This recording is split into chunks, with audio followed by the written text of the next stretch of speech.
Oh, we got a new trailer for Zelda Echoes of Wisdom that we're going to watch. And this week, Sony's updates on their big AAA service based shooter live service game, Concord. It's kind of surprising and kind of not all at the same time, but let's jump right into the game news tonight. Kicking things off is a blank screen. Here we go. All right, coming to Game Pass. That's right. It's a new month. Happy September means fresh Game Pass games coming in, games coming out. So we get Expeditions, a Mud Runner game, Riders Republic, Train Sim World 5, and Age of Mythology, all coming to Game Pass this month. Available today, as the time of this writing, which was today, September 3rd. Star Trucker, which is truck simulator in space. Seems kind of cool. A lot of truck or vehicular based games, DLC game updates, Valorant Episode 9 Act 2, Dead by Daylight Castlevania, Ark Survival Ascended Aberration, Ark Survival Ascended Bob's Tall Tales, and then new perks, Predecessor Ready for Action, Meatball Police Pack. I don't know what some of this stuff is. EA Sports NHL 24 Starter Pack, Multiverses MVP Pack 2. And then games coming out September 15th, when we'll get another update on games coming into Game Pass. Ashes of Singularity, Escalation, FIFA 23, Payday 3, Slime Rancher 2, Spider Heck, and You Suck at Parking. So, if you're on Game Pass, there you go.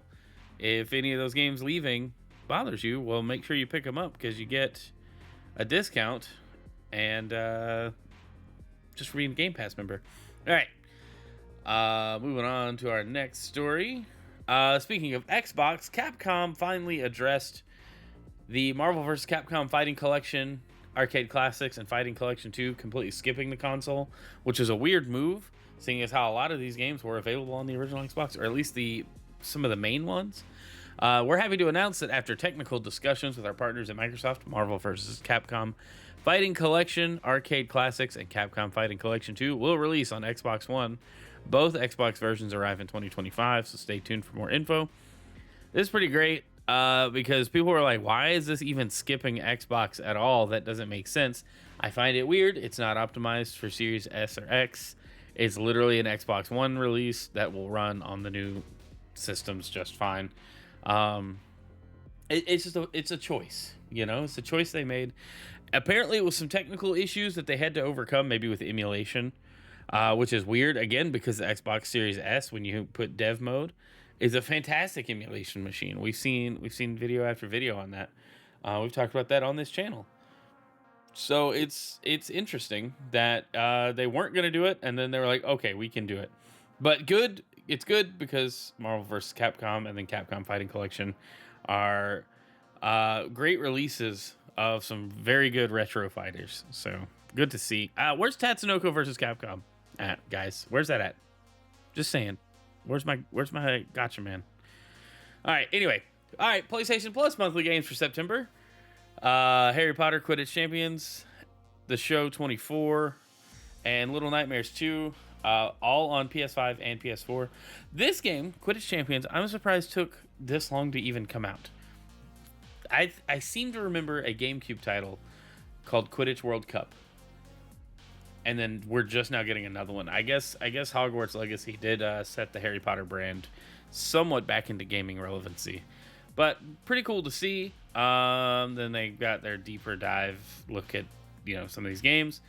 And then if you miss these, you have until yesterday, so it's too late. You messed up. You had that on PS2 basically. Yeah, I'm saying it was a thing, and that was the last time. But that was the heyday. The PS2, Xbox, GameCube gen was the Harry Potter gaming heyday. After that, you had a few on Xbox 360, but not much. But that's crazy. It took that long to come out. Because Quidditch Champions is releasing into PlayStation Plus. Excuse me. All right, moving on. All right, here we go. This is a big story. We're going to talk about this a while. An important update on Concord. So, we're going to read the blog post, then talk about it. Concord fans, we've been listening closely to your feedback since the launch of Concord on PS5 and PC. Want to thank everyone who's joined the journey aboard the North Star. Your support and passionate community, and the passionate community that has grown around the game has meant the world to us.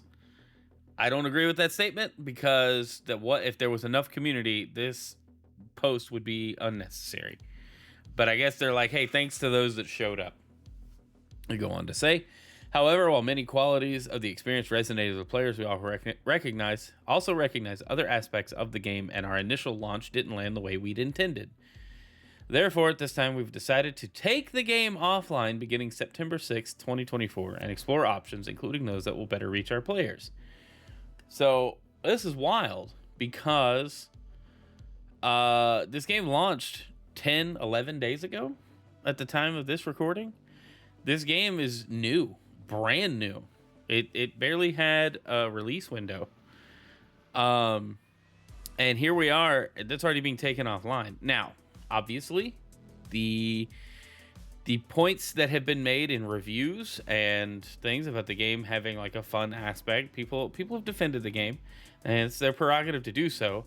But I think the market spoke by not buying this game. It launched with very little advertising. Sony had their other like publisher accounts, other dev studio accounts, post about this game on launch day, like, hey, go check out Concord, it's a fun game, because there was no other like push for it. I mean, when we first saw the trailer in Summer Games Fest, it was like, ooh, this looks, oh, wait a minute, what is this, and it kind of started interesting, and then it kind of flatlined.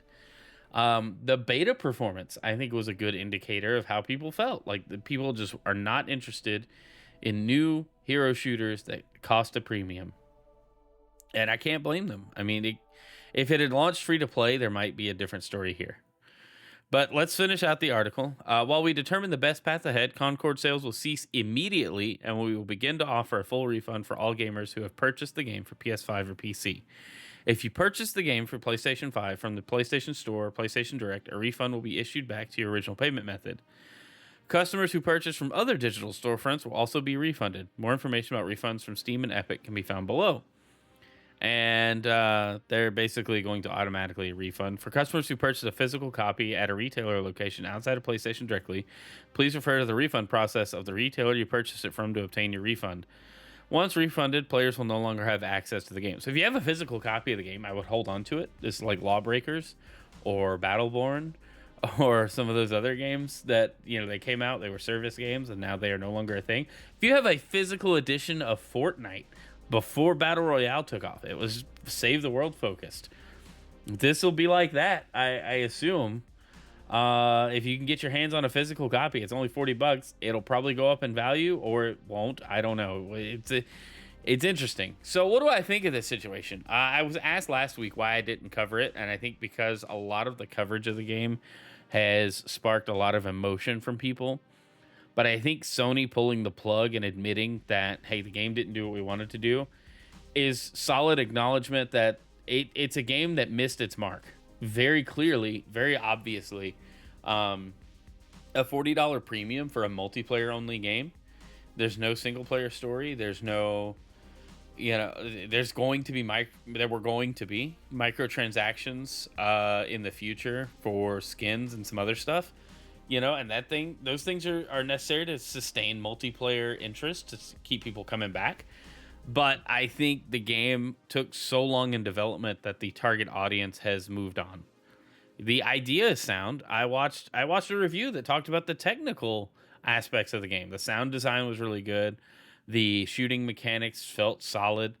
But it just goes to show you can have a technically great game that people aren't interested in. And unfortunately, this is one of them. And I really hope there are some very good lessons learned from the bottom of the rung of the ladder at Firewalk all the way up to Sony and their involvement with games like this. Because, Sony's probably going to play it real safe from now on. I highly doubt they go and fund a project like this. Which unfortunately means, new IPs take another hit. But given the history and what we know about this game, it's just going to be, it's going to be risky to put new IP out with such a long dev cycle. It's really unfortunate. It really is unfortunate. Hey, Will, see you in chat there. Um, I don't know. I wonder what Sony's going to do going forward. I wonder what Firewalk Studios has in store for themselves for the future. What were they going to work on after this? Because this game was, they said last week, they saw themselves supporting this for years to come. And they weren't even given 2 full weeks. So it just goes to show you. A game, like I said, game totally missed its mark. It's very possible, and with people not buying games as much in 2024 because, hey, stuff's expensive, and free to play and old games, there's giant backlogs to work through, and free to play games are still fun. Concord wasn't it, y'all. Was not it. House light years. But yep. All right, moving on. Speaking of titles that people don't care about and skipped on, Foamstars from Square Enix. Remember, this was a big launch thing for Sony. I think it launched in PlayStation Plus as well. Thank you for your support of Foamstars. Foamstars, currently available on PS5 and PS4, will change from its current regional pricing to a free-to-play title starting from October 4th, 2024 at 1 a.m. In addition, while previously a subscription to PS Plus was required to play Foamstars, after the price change, consumers who are not subscribed to PlayStation Plus may download and play Foamstars for free. For those who have downloaded Foamstars before this change in price, we're planning to distribute a free legacy gift that includes these exclusive in-game items. 12 exclusive color variant Bubble Beastie skins, don't know what that means. 1 exclusive slide board design, sounds neat. 1 title, Legacy. Okay. We'll provide details regarding the legacy gift, such as how to obtain it, on our official website and official X account. Please find further details of this update below. Basically, the game's going free to play. Which, the way, again, this game did not look, this looked like Sony's attempt at Splatoon. I'm just gonna be honest. Or Square Enix, sorry, not Sony directly, but Square Enix's attempt at Splatoon. And again, I just don't think there was a market for it. Maybe there's enough people that they think free to play will keep the game going. But how long has this one been out? You know, at least they're going to try to like make some kind of money from it. I just find it weird. Weird time. But yeah, if you like Foamstars, it's free to play now. So there might be more people to play with. I don't know. You guys can tell me in the comments. All right, moving on. In this week's round of layoffs, Rocksteady hit by layoffs after Suicide Squad Kill the Justice League underperforms. This was published yesterday, September 2nd. Rocksteady staff has told Eurogamer of redundancies at the studio following underperformance of Suicide Squad Kill the Justice League. The company's QA department has seen its size almost cut in half over the past month. Eurogamer understands from 33 team members to 15 with poor sales of Suicide Squad directly cited as a reason for its restructuring. The article goes on to talk about just how bad the game did and, talking about what the impacts of QA being reduced is. But honestly, whatever they're working on now will get less testing. So quality is going to drop there. It's going to be weird. But is anyone surprised by this? Again, a game that launched that people were like, wait, why is it like this? Why is this game? And then that was the question. Why is this game? This being a looter shooter, as I think it looked, that's how it appeared to me, and having like seasons and all this stuff and missions that were just seasonal. I don't know, man. I was just not sold on this game. It was free on Amazon last month, or July. I don't know. I remember joking about redeeming it, and people were like, nah, I wouldn't do that. And I was like, I'm not going to, but dang, like that says a lot about this game that even free, people didn't want it. So we're seeing a ton of games that gamers don't want to play for one reason or another. It could be a number of things. Personally, Concord, I wasn't interested in the art style, and the gameplay itself. I was like, okay, I could just play Overwatch or Paladins and get a very similar experience, and I know how to play these games. I don't have to make any extra investment. Here with Suicide Squad, hey, I can play Destiny or The First Descendant, if I want some kind of looter shooter experience. So like I don't understand these games coming out after years of development and then just whiffing on the execution completely. It sucks because people worked on these games. Like there are devs that put actual effort into making these their best works. And yeah, it is what it is. You know, I hope the QA testers find something better. Hopefully. All right, let's go on to our next topic. Sorry, I scrolled this one. All right, you guys remember Croc? I remember this game. I had it on Sega Saturn. Croc, Legend of the Gobos, is finally getting remastered later this year. This came out last week, but I thought I'd cover it. It was a game I played way back in the day. The key takeaways. Croc is without a doubt one of the most underappreciated and forgotten mascot platformers on the PS1. After fading into obscurity after the closure of Argonaut Games in 2007, Croc is finally making a comeback later this year with a remaster of his first game. That's not all, though, as Argonaut Games is also returning and developing the remaster. So, I have a love-hate relationship with this game because it plays so different from like Spyro, but it was oddly fun. I had it on the Saturn, didn't have it on the PS1. I had a Sega Saturn. I didn't get a PS1 until like the redesigned, the slim PS1, and I didn't get many games for it, and then ended up getting a PS2 like 6 months later. But anyway, this is cool though. I like when like good or classic games get a good remaster. Hopefully it does well, like Spyro and Crash collections have, because there were like 2 of these, I think. I only had the first one though, and I was very bad at it. I never finished it. Maybe I should break that out, pull the Saturn out, hook it up to the capture card, and enjoy. But anyway, yeah, if you like Croc, that's another one. All right, small story there. Okay, I thought this was interesting. This isn't really news. It kind of is. New Zelda timeline places Breath of the Wild and Tears of the Kingdom separate from older games. I find this interesting. This is weird to me, but this is from Vooks, Australia's Nintendo community. They said, we're on the ground at Nintendo Live 2024 in Sydney, and Nintendo's got quite an awesome showing. There's one thing that's piqued our interest. In the Legend of Zelda Tears of the Kingdom part of the show, there's a timeline.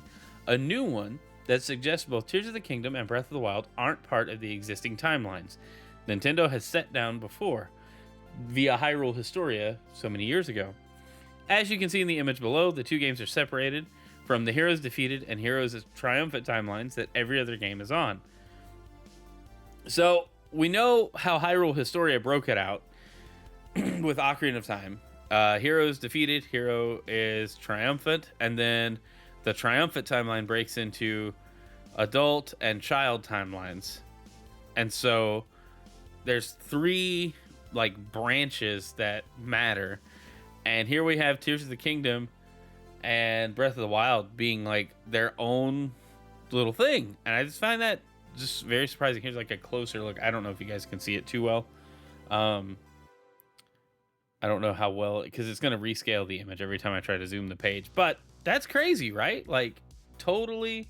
It makes sense, but also doesn't. That's how I feel, Will.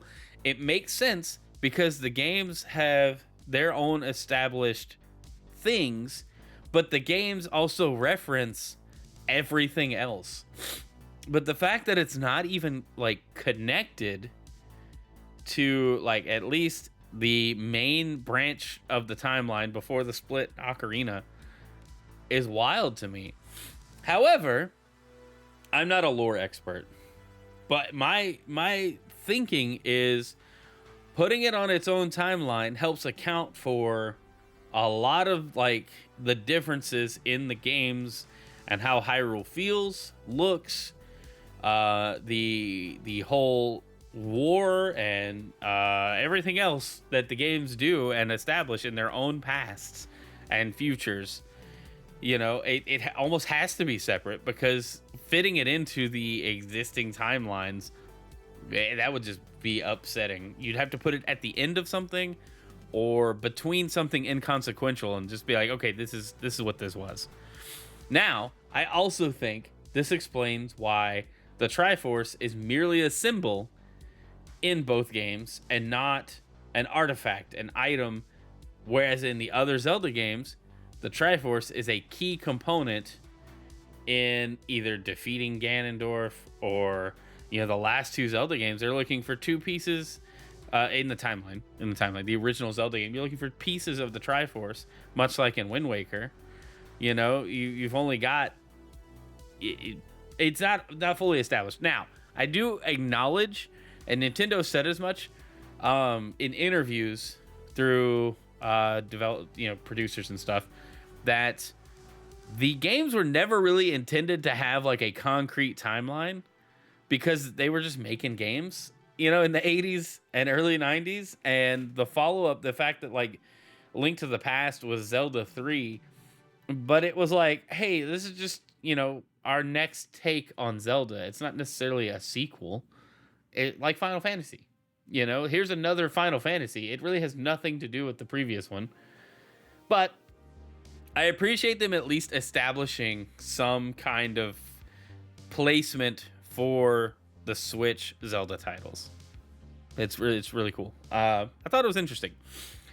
But yeah, what do you guys think of that? That's cool. All right, so the last thing, I don't know if you guys have watched this yet, but I have watched this trailer a couple of times now. This Echoes of Wisdom trailer that dropped 4 days ago gives us a little closer look at the story and some other things. So let's watch it together. Again.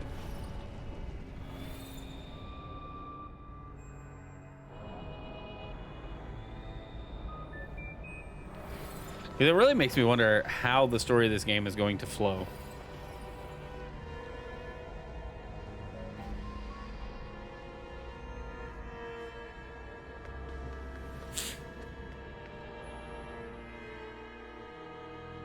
The land of Hyrule has been let me put the subtitles on as well. Mysterious rifts.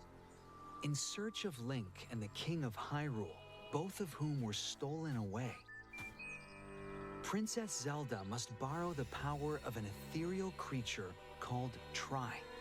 Together, they enter the tears that scar the land in order to save her kingdom. On her journey, Zelda will explore what lies within. Why she looks so mad? That's been like the meme. She looks mad, but like her whole world has turned topsy-turvy. This is the still world. Here, trees, fragments of land, people, and other items that were swallowed up by the rifts float in the void. It's said they will eventually vanish completely. Exploring the farthest reaches of this world is no easy feat. To do so, Zelda will have to traverse eerie, floating terrain. Because the path is broken up, the echoes you've learned can come in handy. Forge your own way forward by creating echoes to use as platforms to bridge the gaps. Looks cool. Massive dungeons can also be found deep. This is where I'm interested.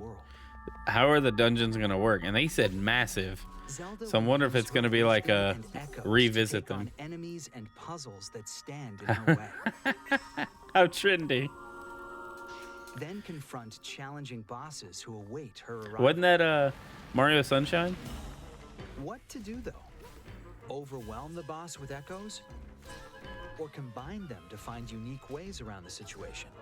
The strategy is yours to devise. Take a nap. I take a nap right here. The still world can be accessed through rifts scattered across Hyrule, and each entry point leads to a location with its own defining features. On her adventure, Zelda must overcome dungeons within the rifts and the mysteries they hold. See, Link or the King, I just feel like it's not going to be this big mystery to be in the Rift world or whatever.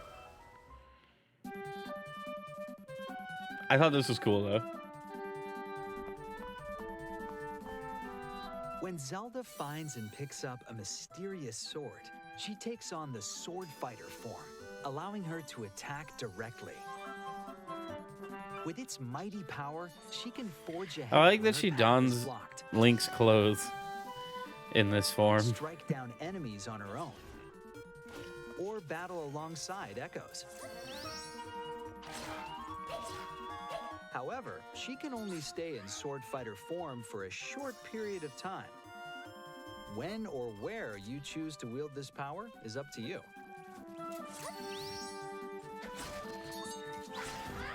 The sword's gauge can be replenished by collecting energy found in the still world. So be sure to So grab any in you the find. in the void, you get the energy. I wonder if there's gonna be like a fountain or something that just restores them. This is Dompe, an engineer who crafts Why do they bring him back? clockwork Why do they like wizards in Dante so Hyrule. much? His extravagant creations are called automatons, and they can be activated by winding them up. They can unleash powerful effects that differentiate them from echoes. But be careful, they'll break apart if they take too much damage. You'll meet many other quirky characters during your travels, and there's no doubt they'll be of great help to the princess.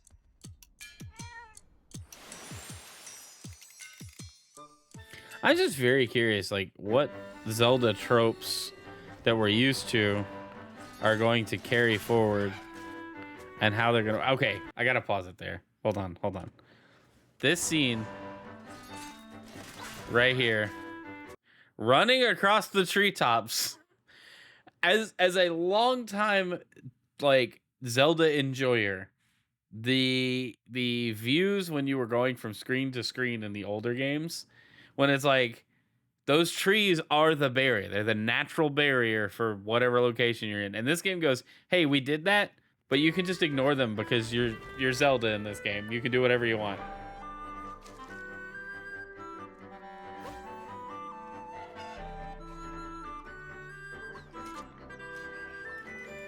Like, I wonder how the exploration is going to work. If the game is super linear or super open, like to undertaking this adventure. That's what I'm interested in. The Legend of Zelda: It's gonna be good. Echoes of Wisdom. Available September 26th only on the Nintendo Switch system. Pre-orders are available now on Nintendo eShop.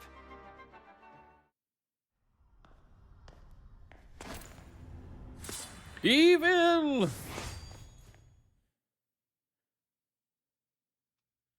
Anybody picking this up? This Switch Lite Hyrule Edition? All right, we're done. We're done here. All right. Well, that does it for the game news. I'm really pumped for this game. I'm glad I finished up Twilight Princess HD very recently, and have been able to like kind of open up the single player game schedule for myself to be able to play this on launch day in a couple of weeks. I think it's the end of September it comes out, so that'll be fun. Anyway, that does it for this game news. I appreciate you guys being here. If you're watching on YouTube after the fact, thanks for checking out the video. I very much appreciate you. I hope you enjoy it. If you liked it, leave it a like. Dislike it as well, because, you know, if it wasn't your cup of tea, let the algorithm know. Never look at my face again. Let me know in the comments what you guys think of the videos. What you the trailer for Echoes of Wisdom, Concord, Foamstars, like the state of the gaming industry as it currently exists. I'm interested in your thoughts, so let me know down in the comments. And thanks for hitting the subscribe button. If you like the game news every week, we try to hit it Wednesday mornings, recorded Tuesday nights on Twitch. And yeah, if you're watching on Twitch or YouTube, well, you're about to be watching on YouTube. If you're watching on Twitch, we're going to play video games. Thanks for watching. See ya.